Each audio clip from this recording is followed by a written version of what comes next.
বন্ধুরা, এয়ার কন্ডিশনের কাজে আমার কাছে সবচেয়ে মুশকিল কাম হলো লিক হয়ে যখন ফেরিউন বাইরে হয়ে যাওয়া। সবচেয়ে আমার কাছে বিরক্ত লাগে, মুশকিলও লাগে।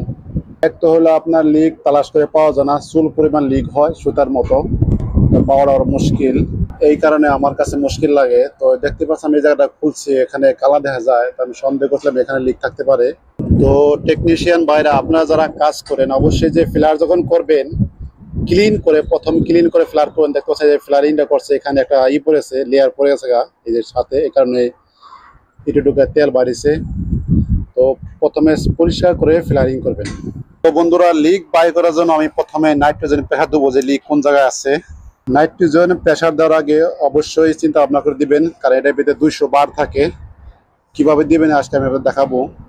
এই যে দেখুন বন্ধুরা, আগে যারা ফ্লারি কাজ করছে দেখতে পাচ্ছেন যে ফ্লারটা সঠিক হয় না, এটা উপরে চলে আসছে যে নাটের, এটা মোটেও ঠিক না। এটা বন্ধুরা, নাইট্রোজেন দিয়ে প্রেসার দেওয়ার আগে সাবধানতা অবলম্বন করবেন। দেখতে পাচ্ছেন আমি হাই প্রেসার সাইড লাগাইছি।